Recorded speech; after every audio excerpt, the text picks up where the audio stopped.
That would be an awful situation if I got hurt by something so stupid.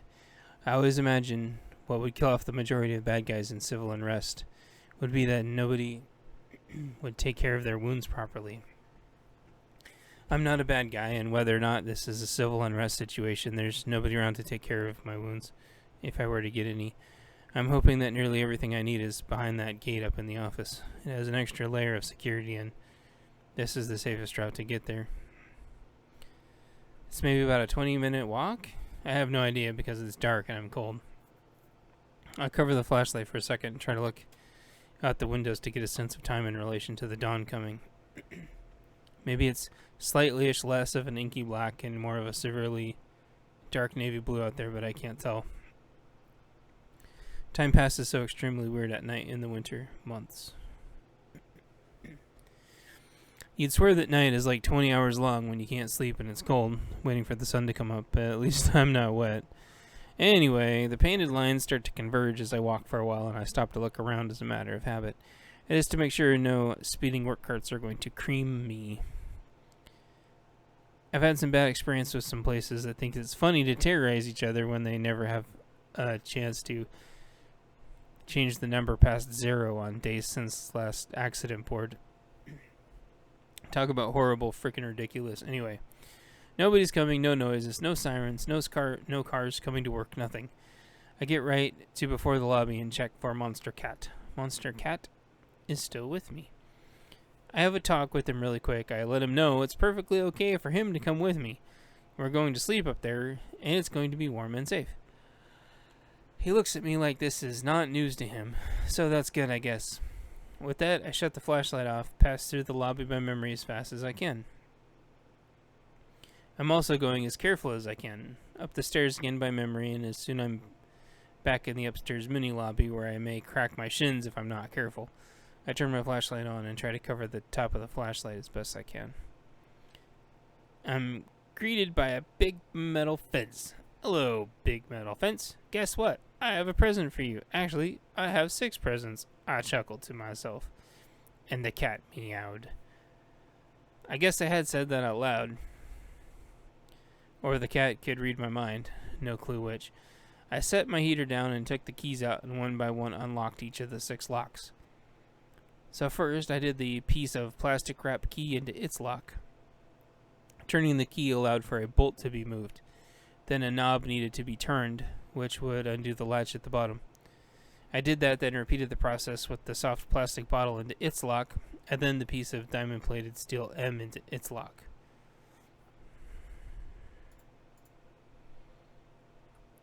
Next was the battery key into its lock, the cardboard box key into its lock, and lastly, at the end was a pair of glasses, so I put that key into its lock. As I'm done with each lock and key, I take the keys and spool their rings into each other to make sure that they can't get separated. I noticed the locks were out of order with the lines down on the shop floor. I imagine at some point that they had decided it was more practical to have the lines in this new order on the shop floor, but remaining preferred the locks in the original order for tradition. I guess it reminded them of the old ways and how things used to be, to remember where they came from. Without giving it much of a further thought, I gave the gate a lift, grabbed the heater, and waited for Kitty. Then I went inside and shut the gate behind me. What, are you crazy? I'm not leaving that gate up, and the cat didn't seem to mind at all. That probably meant the cat had another way around. I'll remember to check the perimeter with the cat soon just to make sure. And the cat's gone. He's probably already checking it. I noticed on the inside of this new area there was another map on the wall. It was a map of the second floor and a plastic sleeve up on the wall. They must have left it behind for the next people visiting, I guess. I thought it would be helpful, so I grabbed it for reference. I looked at it for a minute, and then I folded it up neatly and put it away in a pocket with his friend. Chapter 25. The Main Office. The entirety of the office wasn't huge. It was maybe only twice the size as the one downstairs. It had variable height desks also. It had some kind of heighted desks. But it had chairs tucked underneath them and small rubber mats. I saw the freight elevator first, and the power was still off, obviously. I got the maps out and folded the two over each other and saw that the freight elevator would have been to the left out of the lunchroom downstairs. Without power, it was an opening. I imagined it would need a keycard access to open up even if the power was on, so I wasn't worried about someone getting up there to cause problems anyway. I looked first for a conference room or other hard wall office that looked comfortable and the right size for me and the heater. It might be a little more defensible also. I eventually found an internal hard wall office that looked like it belonged to an executive. I went inside the office.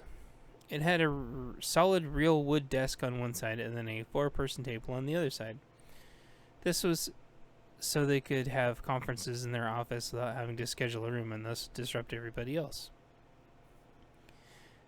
I set the heater on the floor for later, and then I took up the conference phone off the table and set the radio up there for later. I took the 2 propane cans out of my pack and set them next to the heater, and then I found an empty garbage can and emptied my pockets of everything that didn't seem recyclable and put the garbage can back.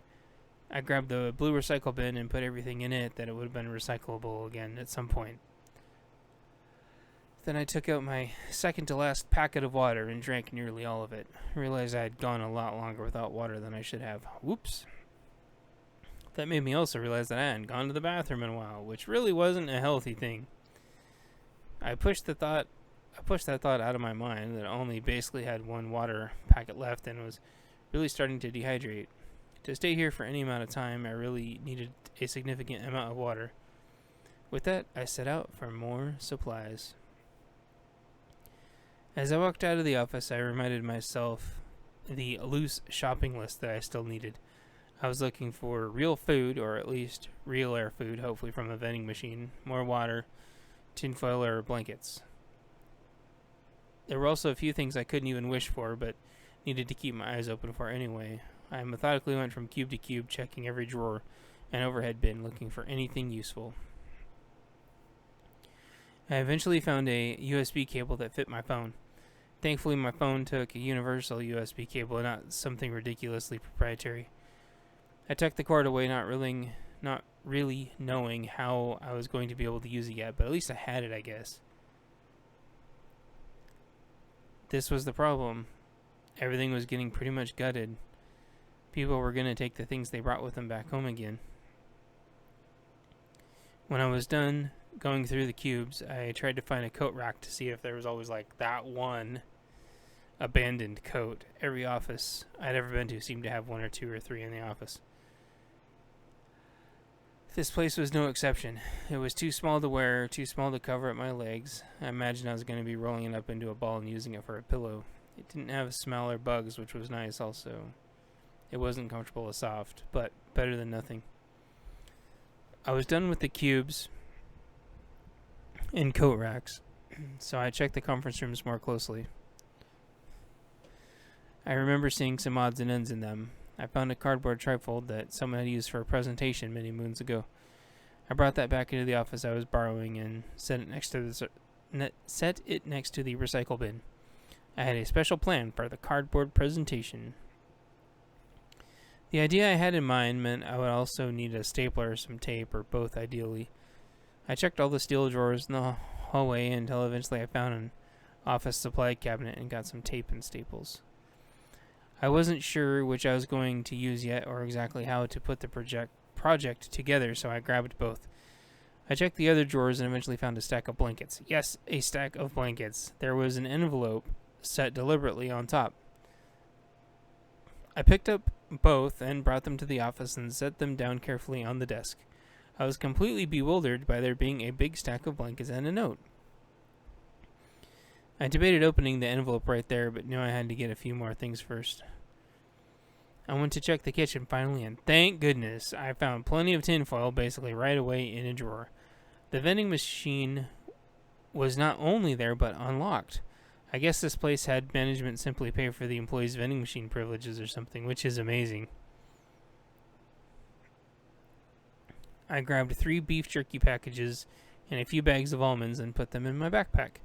I checked some other drawers to find The kitchen had like 50 cases of water in there, and a case of each kind of canned fruit with peel top lids.